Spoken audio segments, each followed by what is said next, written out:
if you need to sell yourself, there's probably some gap in your profile that someone's not being honest with you about. So if you're not getting a job you think that you should have, the question shouldn't be assume that you're perfect for it. The issue should be you probably are missing some feedback about some improvement area that if you had, you probably would advance further. This is the L3 Leadership Podcast, episode number 211.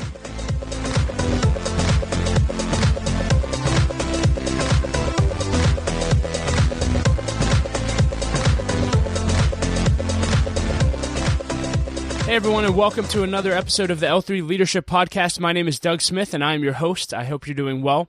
In today's episode, you'll hear a talk from our recent L3 Speaker Series event, in which we had Dr. Leslie Braksick share on the subject, Preparing for Executive Leadership. It was an incredible talk. You're going to love this. And if that name sounds familiar, it's because I've actually interviewed Dr. Leslie Braksick for the podcast in episodes 189 and 190. And so if you listen to this and enjoy this and haven't listened to those interviews, I encourage you to go back and listen after this episode. But if you're unfamiliar with Dr. Braksick, let me just tell you a little bit about her.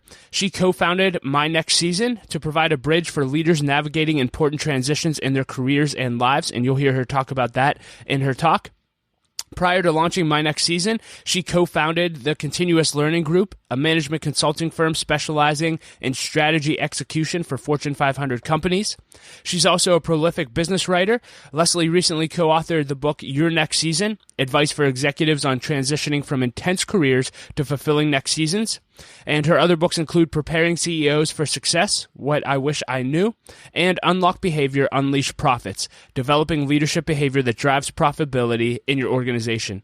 I encourage you to check out all of those books as well, and I will include links to those in the show notes.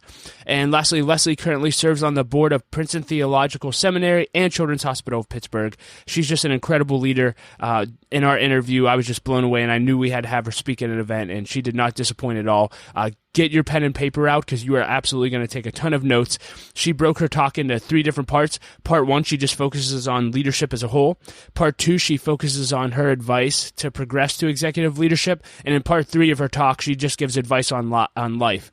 And she has 5 points under each of those categories, and all of them are amazing. And so, again, get ready for this. You're going to absolutely love this. But before we dive into Leslie's talk, just a few announcements. I am so excited to let you know that we are hosting our first annual L3 One-Day Leadership Conference on Friday, March 15th, 2019 at the Marriott in Cranberry Township, just 20 minutes outside of the city of Pittsburgh.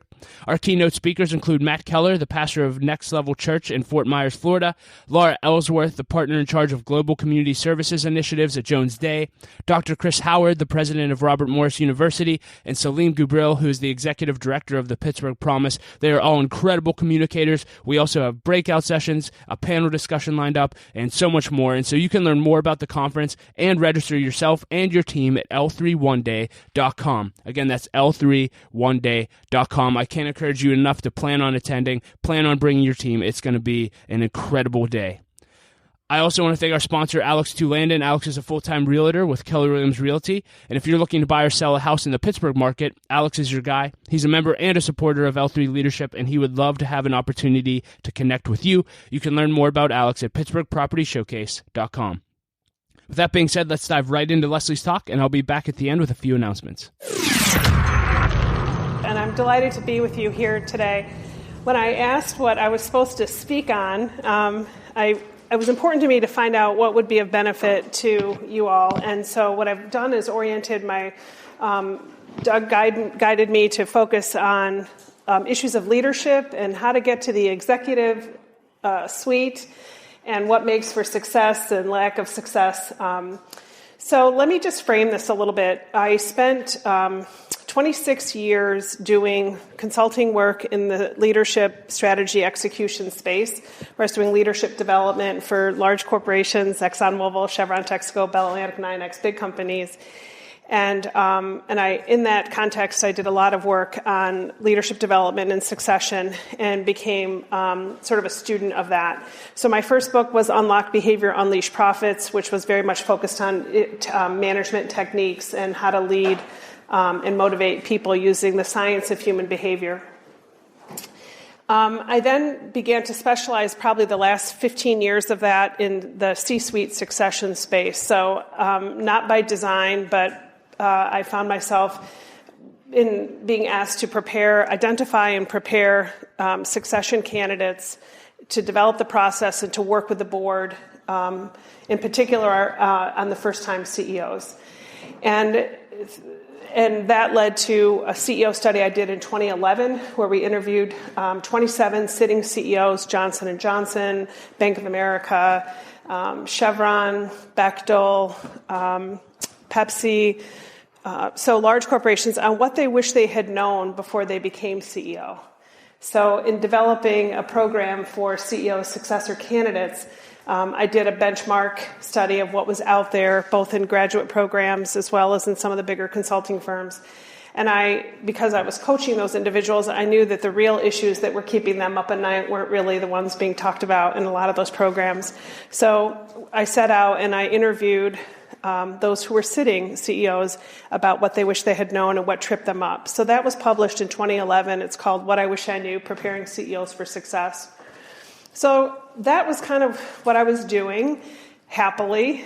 And then I was invited to a retirement celebration for a person named Steve Simon. Steve was vice chairman of ExxonMobil. I was down in Dallas. I was the only non-Exxon person at his retirement party. And as I went through the receiving line, I went to shake his hand. I hadn't seen him in a while. And he said, "Leslie, this is the worst day of my life. I am so miserable."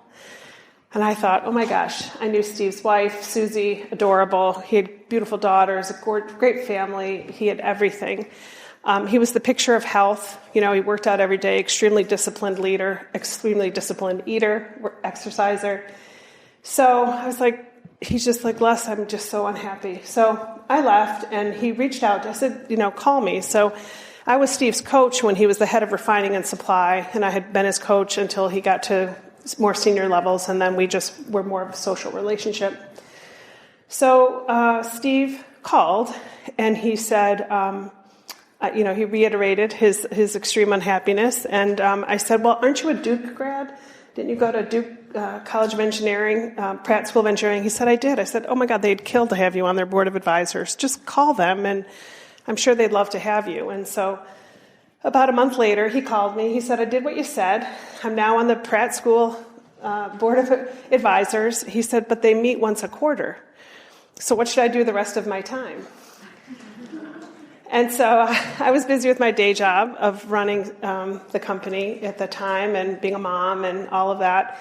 So I sort of tried to help, but I really didn't have anybody to refer him to. It wasn't like a life coach issue. It wasn't an executive coaching issue. I really didn't know who I could send him to. And so I sort of forgot about it, I guess, and got on with my day. And then about a month and a half after that, I got a call from one of his daughters that Steve had passed away. He had a massive heart attack without any pre-existing health issues. And it rocked me because I felt like there was no one that was really focused on this whole issue of executives in transition. So I decided to practice what I preached. I hired my successor at my former company. I left there in 2011 and, in 2014. And I started my next season, which is the company I'm now with. We're in our 5th year of operation. And so what we do now is focus on executives and helping them transition. Our tagline when we launched the company was transitioning from productivity to purpose, and really helping them find their calling for their next phase of life and to realize that through placement in boards or activities, helping them get rebranded and so on.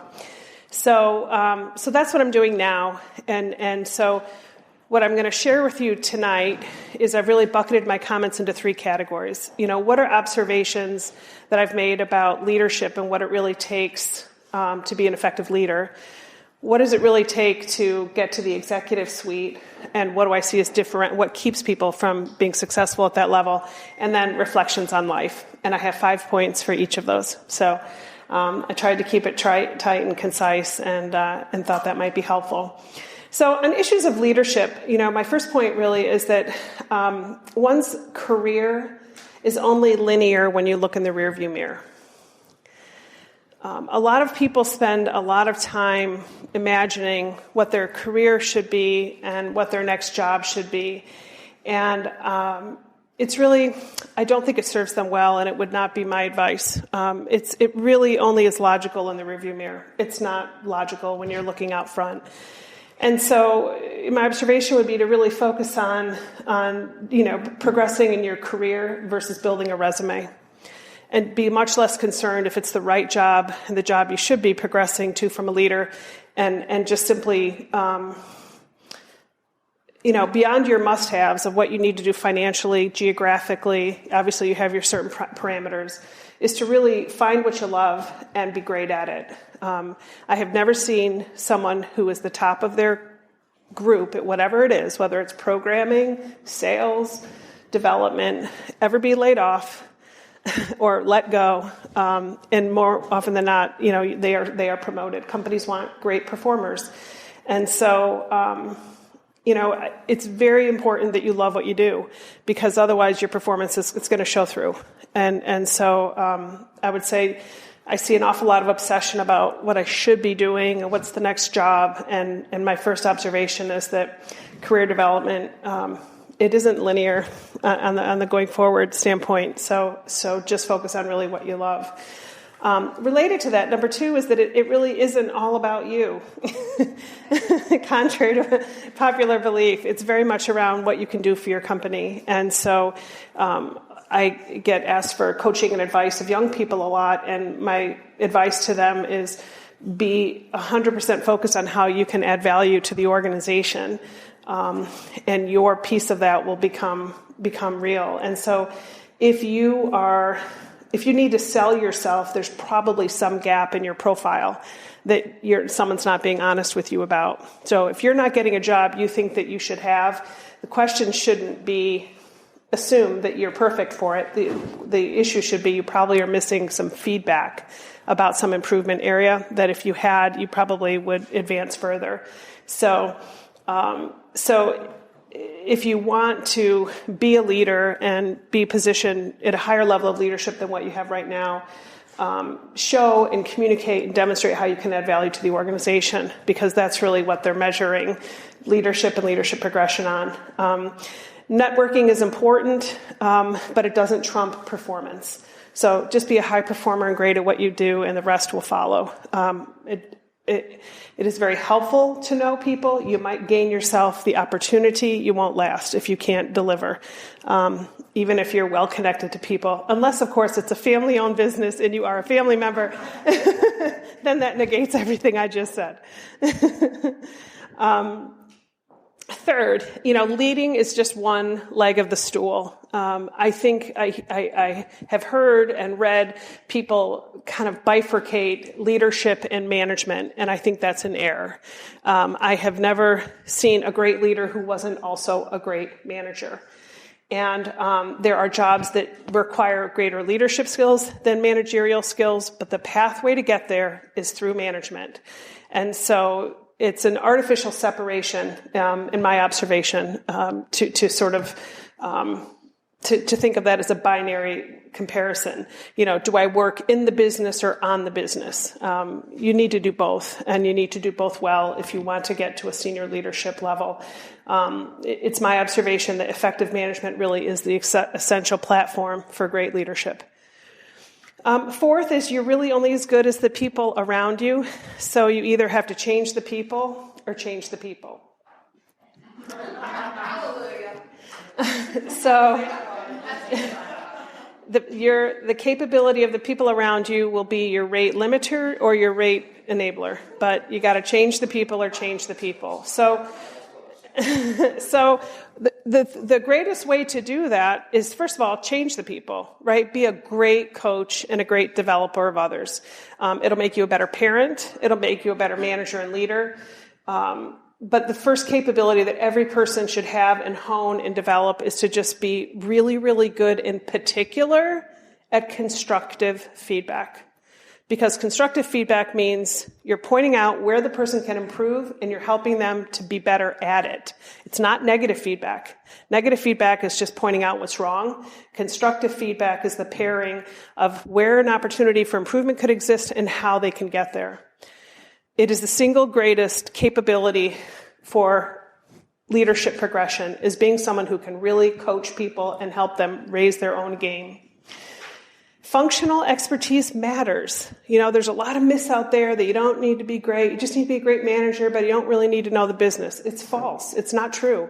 Because if you're good at your function, you're going to be of so much more value to the company. So it's an and, not an or. So be great at your function and work on your leadership skills, and your value to the company is far greater. But this idea that you can be a manager and not really know the business very well, I think is a falsity, and I don't recommend it. If you have, one of the more frequent things that we see is people struggle to let people go. So there's the change the leader part, which is the coaching and constructive feedback, or there's the change the people part, which is the letting people go. So what your HR people tell you is true. Document, document, document. And I can tell you that in 28 years of working with thousands of leaders, I have never heard the words, "I wished that I had waited longer to let them go." I have never heard those words spoken. In 90-some% of the time, I hear, "Why did I wait so long? I wished I had acted sooner." So your success is going to be accelerated or decelerated by the capability of the people around you. You're only as good as your weakest member. So you got to either coach them well and help lift up their performance, or be prepared to get your HR partners to change them out, because it is a game of talent. If you want to progress, you've got to help the team around you progress, and hopefully you can do that through coaching and development, but sometimes you need to change out people and be great at that.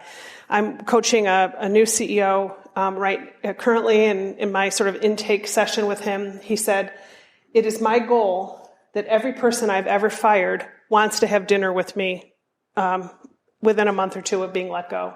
He said, "I care that much about wanting that to happen well. I want them to see it. I want to treat them with that much respect, that much acknowledgement of what they've done well, and that deep of an understanding of where this is an opportunity for them to develop." So point number 4 is just you're only as good as the people around you. And the 5th is, your direct reports are going to learn your priorities by watching you. So what they see is what you get. So you have to be very mindful as a leader about where you're spending your time, because you may say one thing about the priorities, but if they see you spending time focused on another thing, they're going to follow what you do, not what you say. So, obviously be very clear and articulate about your priorities, but really allocate your own time in accordance with that. Because really at home, at work, you communicate who you are, what you stand for by where you spend your time. We all know that what gets measured gets done. So it's just a factual thing. So if you want your children to be involved, or you want your organizations to be involved in not-for-profit kinds of things, they need to see you engaged in that way. If you want them to be coaching and giving good feedback, you need to be the walking example of that. If you want them to not send emails on the weekend because you're really trying to encourage work-life balance, don't send emails on Saturdays and Sundays. You can't do all that and tell them not to do it.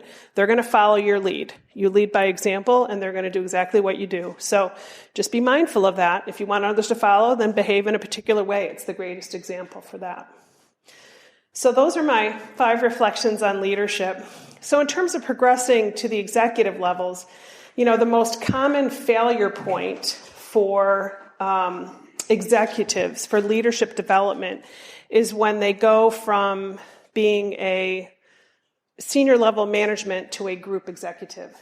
So that is where we see the greatest fall off. So when you think about, progression and leadership development, people's careers, they go at a pretty linear rate, from a person to, supervisor, to sort of a manager, to an operating, manager.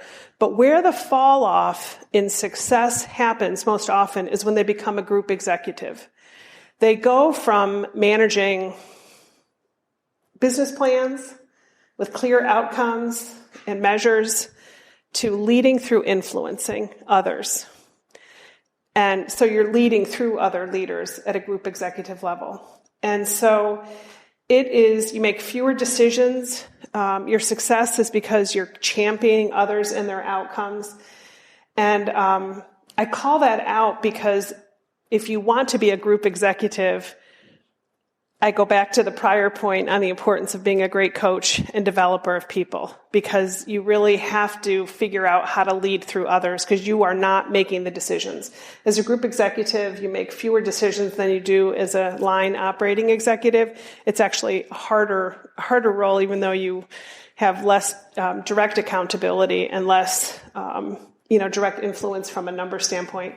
But that has long been where people begin to fail again in executive development and leadership development. And it's really because it's all about influencing and leading through others. And it puts a lot of dependence on communication skills.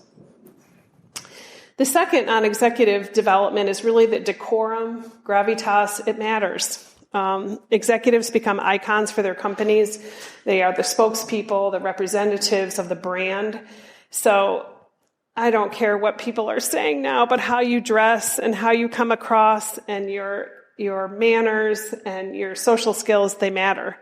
And at the executive level, you will not, and I'll tell you, I have rarely seen in almost 30 years, I have rarely seen a promotion to an executive level where those skills were not already part of the repertoire of the individual. So you'll see people get promoted where they're expecting certain things to develop. I see a lot of CFOs develop where they're just still developing, group, finance, or they might be developing IR skills, or you'll see a head of HR still developing and maybe how they do comp or how they work with the board. I've never seen an executive promoted that was really overtly lacking in basic social skills needed at the executive level. So you do have to dress the part, you have to act the part. If it's an area of weakness for you, there's places you can, certainly coaching, but even the old-fashioned Dale Carnegie, there are places where you can actually develop those skills. They matter, they still matter, they've always mattered. Things like being gracious, sending thank you notes, sending sympathy cards, these are all things that lead you to show up on people's radar screen as an executive because you become the brand of the institution. And so you have to interact calmly, capably, confidently, respectfully with those senior to you. A key testing point of that is with board of directors. Oftentimes, operating executives are brought in to present to a board of directors, and they're invited to have dinner. That is a huge opportunity to showcase yourself.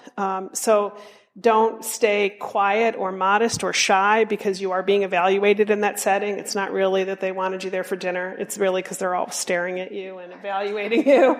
So just dazzle them. Just dazzle them. Dazzle them with your engagement and your eye contact and your firm handshake and your engaging conversations. Ask them about themselves.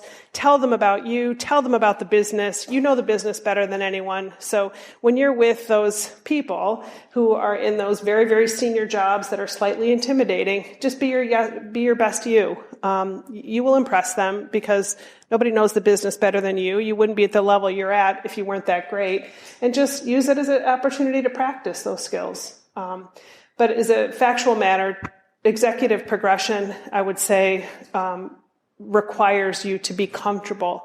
And if they see that you're nervous interacting at that level, you're not going to get the promotion. So you've got to get over that nervous part, even if you've got the capability content-wise to earn the right for the promotion. So just work on those skills because I believe they still matter. Third, performance and advancement are still inextricably linked. What got you there isn't going to keep you there. So you have to learn new ways of operating and achieve business performance and results wherever you are if you want to stay. So you may get the opportunity to have a promotion or to work at a senior level, but unless you can deliver the results, it'll be short-lived, especially if you're in a publicly traded company situation. I really encourage people to think, be outside in your understanding of how things are happening in your business, but be inside out in your leadership actions.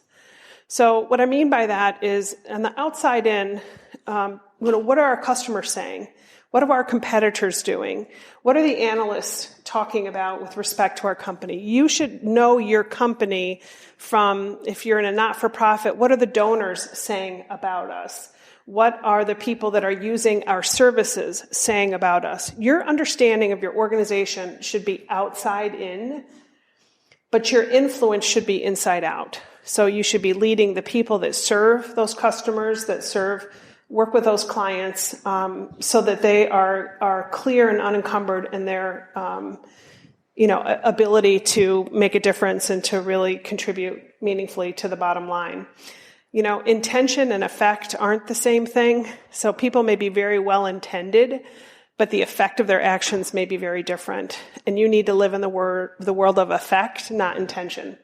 So it's very easy to say, well, what I really intended was for people to be excited and motivated about this new acquisition. Well, the effect might be fear. It might be concern about loss of job. It might be that there are going to be more jobs that are going overseas. It might be fear that I'm going to have to relocate to keep my job. There might be some real effects of that announcement that may be different than what you intended it to be. But as a leader, and in particular as an executive leader, we live in the world of effect, not intention. And you only know that by getting the outside-in perspective. Does that make sense? And then finally, in terms of executive leadership, I would say resiliency and grit are critical to getting there and staying there, as is humility.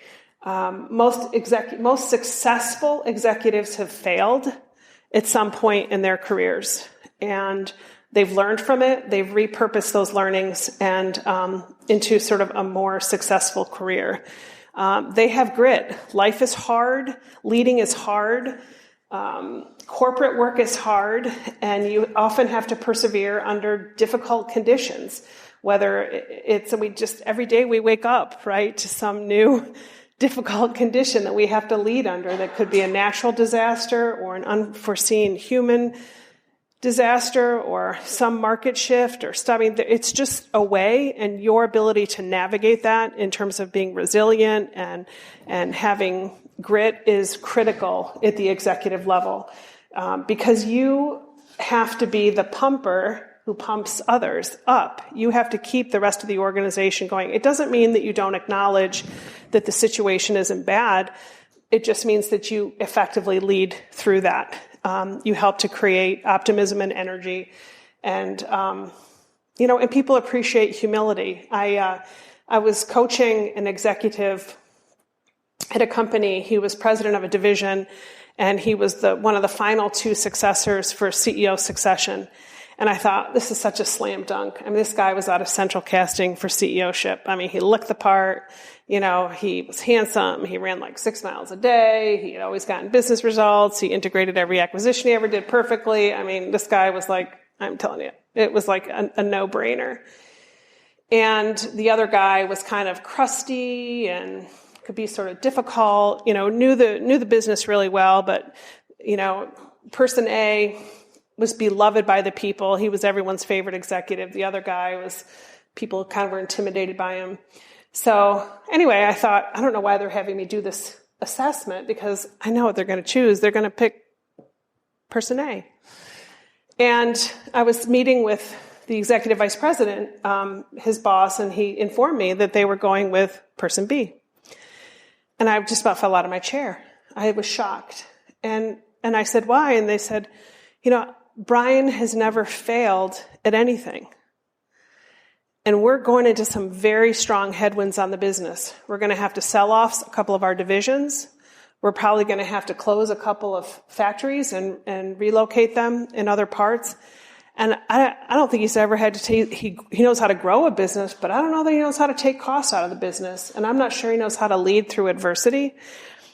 And, I think this other person who then went on to be CEO of the company, he said he's done that well, and he's kept and they went with him. And I was shocked. I mean, this guy I'm telling you, it was like straight A's, straight A's, straight A's, straight A's. And it was solely because he hadn't failed at anything.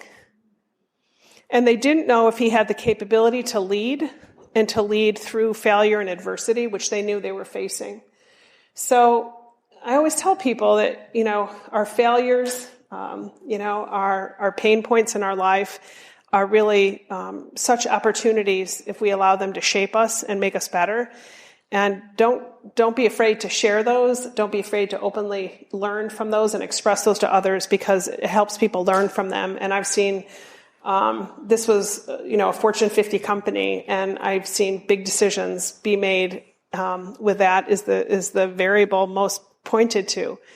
So resiliency, grit, and really failing well are really critical to executive leadership. My last section is on life. And then I'm just going to take questions. So my 5 points there. Number 1 is there are no do-overs. So just be intentional in how you spend your time and with whom. In my transition work now, I can't tell you how many people I sit with and we sit with who wish they had done something differently along the way. I had one client who, after he retired, went home and his wife told him that she wanted to get a divorce. And he said, I meant to get to my marriage. I really intended to get to that, and I just never did. And he was as sincere as he could be about it. He was crossing time zones and crossing oceans in fulfillment of his duties. And he just said, I knew it wasn't right, and I really meant to get to that, and I just never did. And there are many people that we have coached and counseled who are transitioning, who have had not exactly the same scenario, but similar scenarios, because they weren't attending to the things that matter the most. So there really are no do-overs. And I think that we just need to be extremely intentional in how we spend our time and with whom we spend our time, which goes back to sort of my point number 1 about the career. If you aren't having fun and you aren't loving what you're doing, look for other opportunities. I recognize that there's financial constraints or geographic constraints and other things that keep us places, so I'm in no way suggesting leave a job when you don't have one, but don't feel like you need to be stuck, because none of us know how long we have on this earth, and there are no do-overs. Secondly, there's no quota on tragedies or difficult life events. It would be really nice if we could sort of check that box, when what happens, and say, okay, that's mine, right? And we check that box and we have fulfilled our quota. But as we all know, it doesn't work that way. And that's really where our faith becomes so critical, but also relationships become so critical. The single largest longitudinal study ever conducted by Hartford was on the issue of longevity. And what is the variable that most contributes to longevity? I think it's in its 185th year of researchers analyzing it, and it's controlled for gender, nutrition, race, exercise, everything. They've distilled every variable. And the thing that continues over and over again to be the defining variable is people that are in a relationship, that have a relationship with another person. Not a marriage. I'm not talking about marriage or not marriage. I'm talking about in a relationship, somebody that they care about and somebody that cares for them.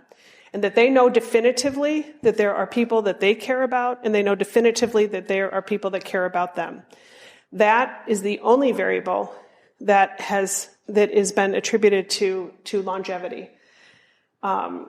So and happiness. So they were looking at not just longevity, but happiness.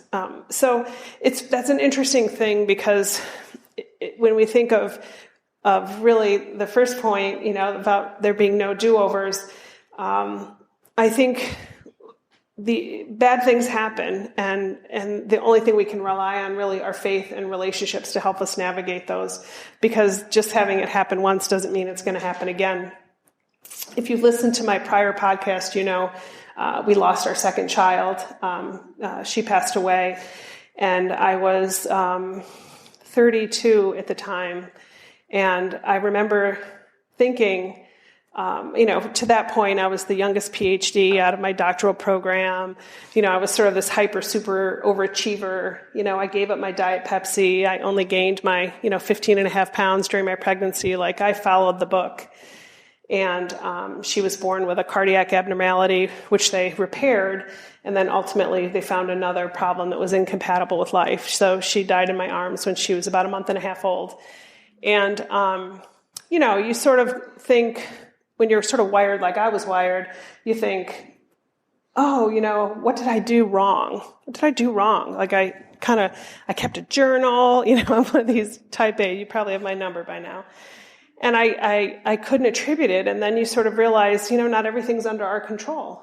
And then as I got older, now I know for sure, over and over again, things aren't under our control. But how we respond to them is very much under our control. And to that end, she lived her whole life at Children's Hospital. I've been on the board of Children's Hospital now for over 20 years. I'm a grandmother now, and I took my daughter-in-law and my new granddaughter, who's been named after my daughter who passed away, to Children's Hospital last week to give them a tour and show them the spaces there that are named after our daughter, and to talk about the role, and it's played a huge role in our family's life. And I am assuredly a better person because of that experience. But I know there will be other things, and there have been other things, maybe not quite as unsettling as that. But I think my reflections on life are that, things happen, and the only way we're going to get through that is through relationships with people and through our faith. And so, I think my biggest learning from that whole thing is how important it is that we show empathy to people at all times. When I used to come across a grumpy person, I used to think, get over it. Like, put a smile on your face. The sun is shining. It's great. Life is good. You woke up this morning. And now, when I come across a person that is not quite as cheerful, I think, they're probably doing the very best they can. That every person has the little pile in their life that they're just trying to navigate through. And sometimes the pile wins, and sometimes they win.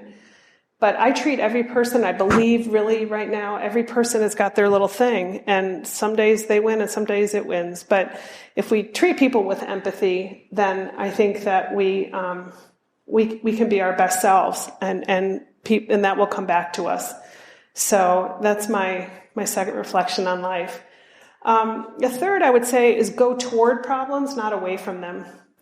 Time is your friend. So the earlier you know about a problem, the more time you have to deal with it.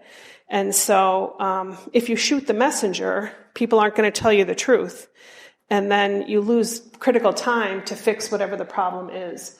So whether it's your children telling you the things you least want to hear from them, or it's your employee who's going to tell you that there's a problem with a major customer, or there's a defect on the line, or the prototype that you've invested all this money in isn't working, you need to create a culture where people tell you the truth early.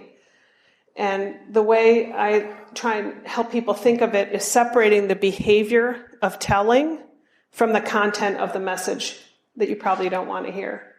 So the behavior of telling you need to say thank you. Thank you for telling me. The first time your underage kid comes home and tells you they were drinking, you need to say, thank you for telling me. I just appreciate your being honest with me. And separately, you deal with the issue. Where did the alcohol come from, and how much did you have, and blah, blah, blah. But if you shoot the messenger, that's the last time that kid's going to trust you and tell you that. It's the last time your employee is going to tell you what no one wants to tell you, which is you're at risk of losing a big customer. or that you've just shipped some product with defects. Who wants to tell the boss that? But if you separate the behavior of telling from the content of the message, you will always get truth-telling because people know you really do want the truth. You really do want to hear. And so go toward problems. When you sense there's a problem, go toward it, make it safe for people to tell you the truth, and separate the behavior of telling the truth from the content of the message. I'm on the board of Princeton Theological Seminary, and we had a guest preacher there a few weeks ago at our board meeting, Willie Jennings, and he said a quote that has just I've been obsessing over since then. He said that hope is not a sentiment, it's a discipline. And I was so helped by that statement. Hope is not a sentiment, it's a discipline. And it just struck me that I think we all have the opportunity to be disciplined in hope, which means that we actively care. We take actions to help others, to be present. We are active in our prayers for others, and we are actively present for people. But I was really profoundly affected by that statement because I thought, if I think about that, hope is a discipline, then it pushes me to ingratitude, right? And it pushes me to think about gratitude and to think about prayer and to think about being present and being active. And so I think that was very good advice, and it summarized what I believed in a much more succinct way than I had thought. And then 5 is really, I guess, one I've mentioned already, which is really life is just a team sport, and that relationships are key. So be the colleague, the friend, the sibling, the child, the parent, the friend that you want others to be to you. Just remember that your head and your heart share the same blood supply. And so this whole idea that you can really separate those is an artificial consideration. They operate off the same blood supply. They can't be separated. And so you have to, stay in sync with those two and really be very intentional, but also be very present for others. So that's my final thought. And I just wanted to say that, my own observations are that the elements of leadership development and the elements of success as executives and the elements of life are really all the same. And it really boils down to issues of actively caring, being present, being, just be your best you, humility, caring for others. It's really very basic, but it's also very hard to do on a consistent basis, especially when you're under pressure. I've watched more leaders under pressure to misrepresent the numbers to make the quarter, to pull some product into, a quarter so that they can show it in a quarter, even though it didn't come in that quarter. Those are issues of integrity. Those are issues, and those are things that challenge us to stay true to who we are. So there's all kinds of things like that we face in business that are not easy.